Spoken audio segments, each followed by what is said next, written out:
Hello दोस्तों, राधे राधे, हर हर महादेव। मैं मीनाक्षी एक बार फिर से आपके सामने अपने अगले वीडियो के साथ उपस्थित हुई हूँ, जिसमें हम बेबीहुड पीरियड के बारे में ही और जानकारी लेंगे। जैसा कि हमने पिछले वीडियो में एक बच्चे जब वो 2 हफ्ते से 2 साल तक के बीच का जो पीरियड होता है, समय होता है, उसमें बच्चों का क्या फिजिकल डेवलपमेंट होता है, बेबीज़ का, टोडलर्स का क्या फिजियोलॉजिकल फंक्शंस होते हैं, इन सब बारे में हमने अपने पिछले कुछ वीडियोस में चर्चा की थी। अब इस वीडियो में हम उसी को आगे लेकर चलते हैं। यहाँ पे हम बच्चे के मसल कंट्रोल के बारे में बात करेंगे कि मसल्स कंट्रोल्स और मूवमेंट्स कैसे क्या होते हैं और उसमें क्या चेंजेस आते हैं, क्या डेवलपमेंट होते हैं, किस तरह के मूवमेंट होते हैं। ये सारी चर्चा अब आज हम इस वीडियो में करेंगे। तो आशा करती हूँ कि आप इस वीडियो को एंड तक ज़रूर देखेंगे, क्योंकि अगर आप ऐसा करते हैं तो आपको इससे बहुत सारी जानकारी प्राप्त होगी और अच्छा भी लगेगा। तो प्लीज़ अंत तक वीडियो में बने रहिएगा। और सब्सक्राइब नहीं किया है तो प्लीज़ जल्दी से सब्सक्राइब कर दीजिए। तो चलिए इसी के साथ हम आगे बढ़ते हैं। At first the baby's body is in more और less constant motion similar to the mass activity of the newborn infant। शुरू में अगर हम देखें तो मोर और लेस कांस्टेंट होती है। अगर हम सिमिलरिटी देखें तो न्यूबॉर्न बेबी की जैसे मूवमेंट होती है, मीनिंगलेस मूवमेंट, उस तरीके से बेबी की भी मूवमेंट होती है। But this is true even during sleep. Gradually, this random meaningless movement becomes more coordinated, thus making control of the muscle possible। और धीरे धीरे हम देखते हैं कि ये जो मूवमेंट होती है, वो मीनिंगलेस मूवमेंट, वो चेंज हो जाती है मोर कोऑर्डिनेटेड वे में। Maturation and learning work together in the development of muscle control. Muscle control में मैचुरेशन और लर्निंग का बहुत बड़ा हाथ होता है। As a result of the maturation of the muscles में जो मैच्योरिटी आती है बच्चे के बोन्स में या नर्व स्ट्रक्चर्स में, and because of the change takes place in body proportions. और बॉडी प्रपोर्शंस में भी जिस तरीके के चेंजेस आते हैं, babies are able to use their bodies in a coordinated manner. They must however be given an opportunity to learn how to do so. और इसके साथ साथ उनको अपॉर्चुनिटी भी ऐसी मिलनी चाहिए जिससे कि वो इस तरह के मूवमेंट को कर सकें। Until this state of readiness is present, teaching will be of little और no value. Development of control over the muscles follows a different and predictable pattern governed by the laws of developmental direction। According to these laws, अगर हम इस laws के according देखें तो muscle control sweeps over the body from head to foot and from trunk to extremities। This means that the muscles in the head region comes under voluntary control first and those in the leg region last. अगर हम देखें तो head region में first voluntary control आता है और उसके बाद जो हमारा जो बच्चे का नेक्स्ट नीचे का हिस्सा होता है उसमें तब लेग रीजन में लास्ट में आता है control. There is evidence that the age at which babies start to walk is consistent with their total development। Babies who sit early walk earlier than babies who start to sit later। It is possible to predict with a fair degree of accuracy when babies will start to walk of one knows what their rate of development is in other motor coordination। ये सारी चीज़ों पे depend करता है। अब अगर हम देखें तो बेबीहुड स्किल्स क्या क्या होती हैं। On the foundations laid during maturation of muscle coordinations, babies begin before the end of the first year of life to develop skills, fine coordinations in which the smaller muscles play a major role। अगर हम fine coordination को देखें तो वहाँ पे smaller muscles जो हैं वो मेजर रोल प्ले करते हैं। To develop skills however there are 3 essentials. अगर हम देखें तो 3 एसेंशियल्स इन स्किल्स को डेवलप करने के लिए ज़रूरी होती हैं। जैसे एन अपॉर्चुनिटी फॉर प्रैक्टिस, उनको प्रैक्टिस की अपॉर्चुनिटी मिलनी चाहिए।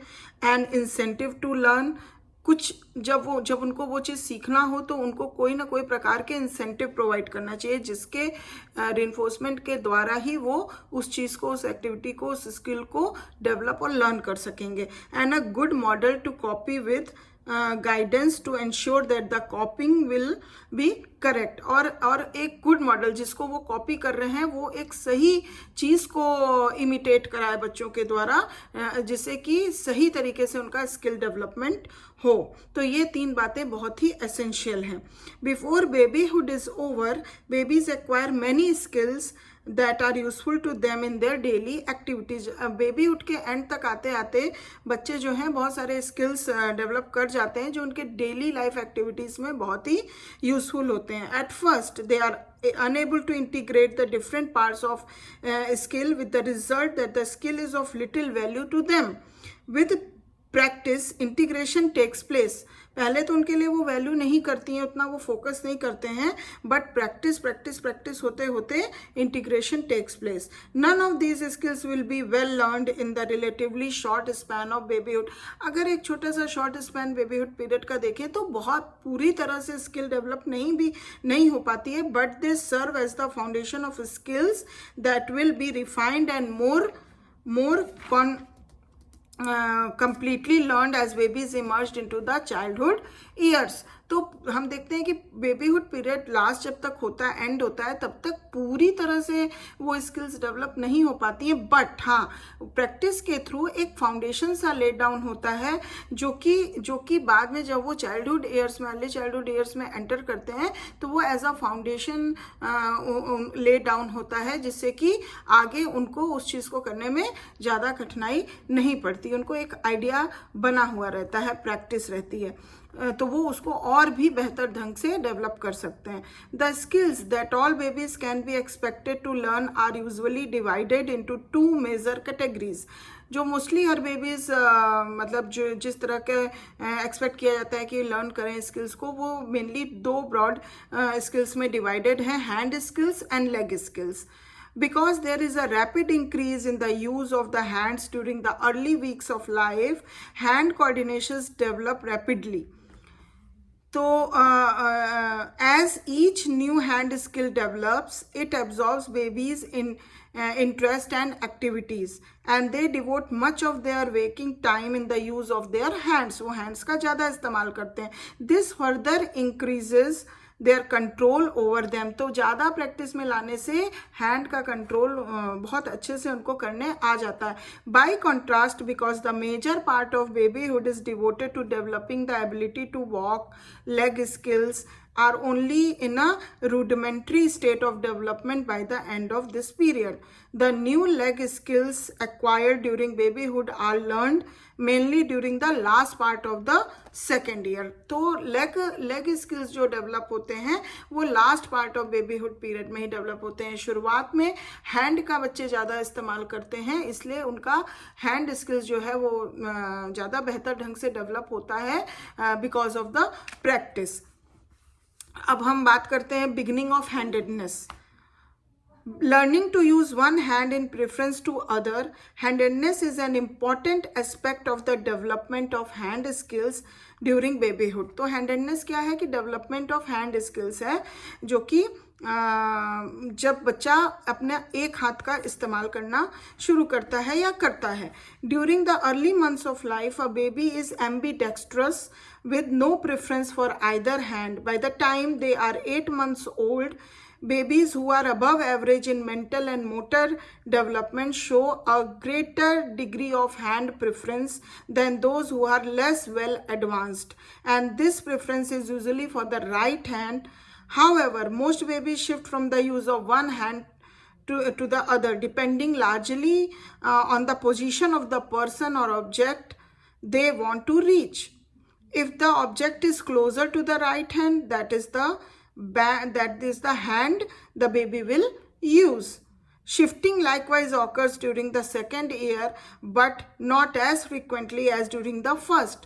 Thus, during babyhood, babies are either dominantly left not dominantly right handed. ना वो पूरी तरह से राइट हैंडेड होता है ना लेफ्ट हैंडेड होता है. Though they show especially in the second year a tendency to use one hand more than the other. लेकिन सेकेंड ईयर होते होते वो एक टेंडेंसी सी दिखाने लगता है एक हाथ का इस्तेमाल करना, दोनों हाथ के बजाय वन हैंड का इस्तेमाल करना। तो इस तरह से हमने कुछ मोटर कंट्रोल्स और कुछ स्किल्स, मोटर स्किल्स के बारे में, बच्चों के जो डेवलपमेंट होता है, हैंडेडनेस के बारे में बातें की, चर्चा की। तो इस तरह से मसल कंट्रोल और मूवमेंट कंट्रोल और कोऑर्डिनेशन ऑफ मूवमेंट बच्चे में डेवलप होता है, पाया जाता है इस पीरियड के दौरान। तो आज इस वीडियो में हम यहीं तक बात करेंगे। अब इसके आगे हम अपने नेक्स्ट वीडियो में और भी बहुत रोचक जानकारी बेबीज़ के बारे में लेके आएंगे, जो कि मैं आशा करती हूँ कि आप ज़रूर से अटेंड करेंगे। तो इसके लिए अपना, हमारा और आपका कांटेक्ट बनना बहुत ज़रूरी है, इसलिए अभी तक अगर सब्सक्राइब नहीं किया है तो प्लीज़ कर दीजिए, और वीडियो पसंद आया हो तो लाइक ज़रूर कर दीजिए। और thanks for watching my video. और तब तक के लिए अपना ध्यान रखिए, ख्याल रखिए। हम फिर मिलेंगे नेक्स्ट वीडियो में। तब तक के लिए बाय बाय, टेक केयर।